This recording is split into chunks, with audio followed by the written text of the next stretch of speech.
Well, good afternoon. It's a lovely day out there again today. I'd say stay in, stay safe, and it'll be all right. We'll get through this. The time is going on, but there we are, as long as you're all okay. This one's called the Village Concert. Shove up bit mad. Lizzie, some hot in here. I done some pack of washing afore I had tea. My back is aching and all dry too. I knowed there'd be some crowd here. Only collection come in. Who's taking the chair, not I?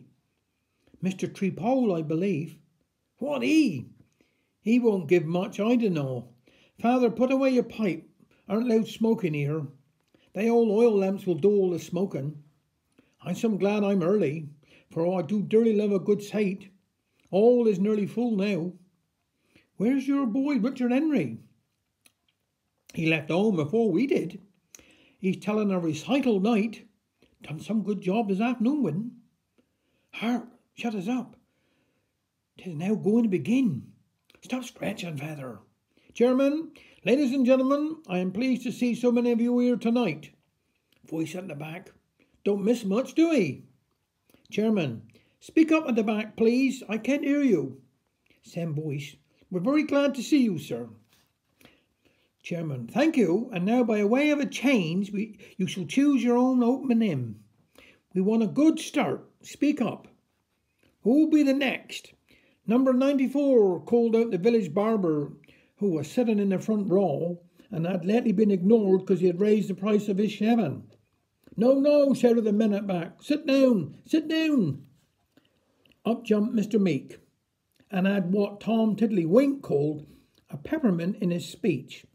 He started fee, fee, fee. This was received with loud cheers as it dawned on them he meant fight the good fight. For only last night he had knocked down Jan and Ear, who'd been beaten of his wife and little child. The opening hymn, Fight the Good Fight, went well. Everybody joined in, even Mrs. James, who had come in late to avoid the collection at the door. Chairman, the first item on the programme is a mouth organ solo by Mr. James Trenown. Loud cheers by the audience, as he was always a favourite at every concert. James jumped up on the platform and shouted, Daisy, Daisy, give me your answer do. There was a commotion at the back. The door was opened and Daisy Treglown, who had fainted, was carried out. James had been seen walking with her for after chapel for several Sundays.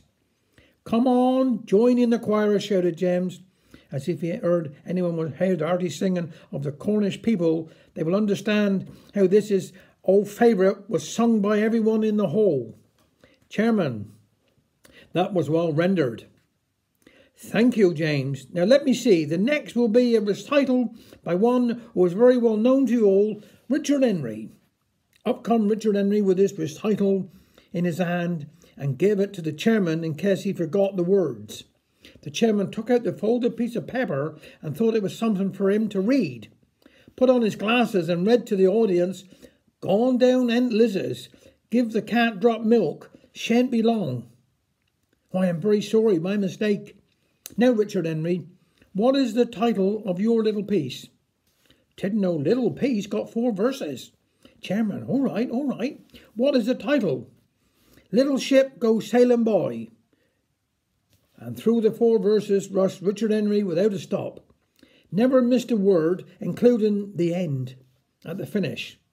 You lost your 6pence, Father. Pay up. Boy didn't miss a word.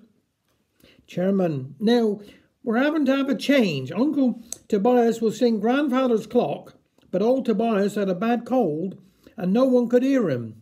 He had sung this song at every concert for the last 15 years, but he always put half a sovereign on the collection plate. The audience, who had heard it so often, sang it instead. Chairman, we have quite a variety tonight. Miss B. near will favour us with a song entitled Give Me the Wings of a Dove. While the artist was getting her music, one could hear the remarks at the back of the hall. She's no dove, but she may have come out of the ark. She been courting nigh on 12 years. 'Tis said he went be married in chapel, and she went go to the altar in the church. She been near, but not near enough. Chairman, order, please, order. Miss Near sang her song in a very low, deep voice. This was received with loud clapping. She really had a lovely contralto voice, and they all enjoyed her singing. Father said afterwards, if she went down much further, she'd have to have a ladder to get up again. Chairman, where's Mr. Trengrove? I have not seen him for this evening. He's on the programme for a step dance. Mrs. Trengrove arose in the audience and shouted, he's working late and won't be here. Loud laughing was heard all over the hall, as he had never been known to work since he was married. Too tired to take his boots off when he go bed. Community singing followed until all the windows had to be opened, for they all got so hot. Something had to be done. This made all the oil lamps smoke more than ever, until it was impossible to see across the room.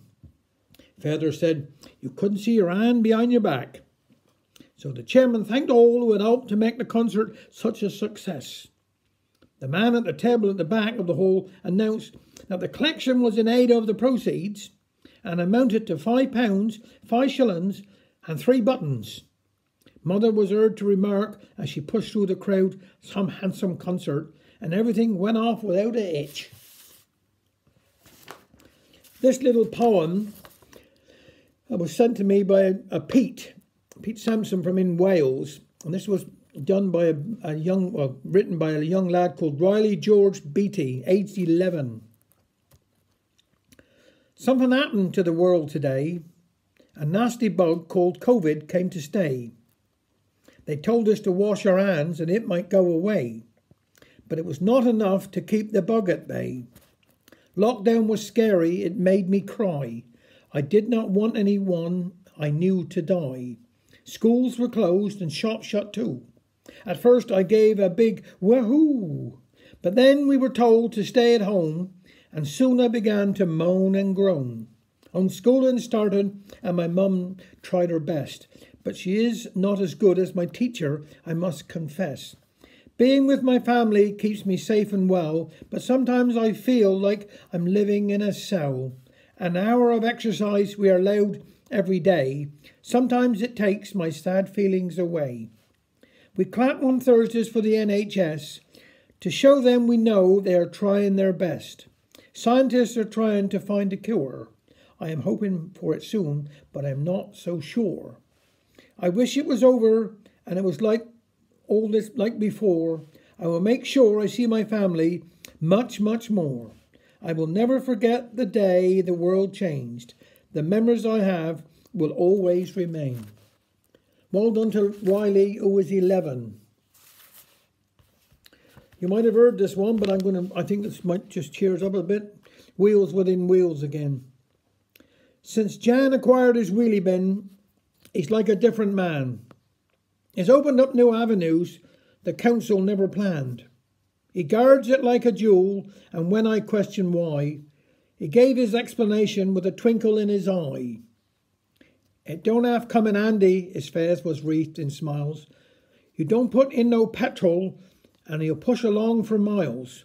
I take mine down to Tesco's and fell in once a week, and when they hear me coming, they play their hide and seek.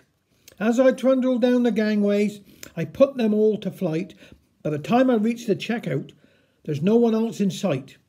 While others jam the car parks, we're sitting down to tea, 'cause we're home again in minutes, my wheelie bin and me.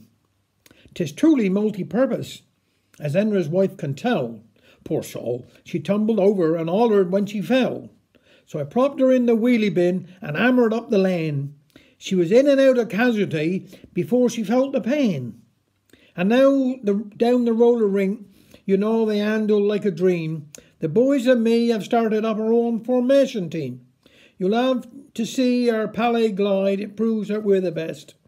As we crisscross in the middle, 3 wheelie bins abreast. Then we tried it out with football to help our goalie Jack. He was never one for leaping round or diving on his back.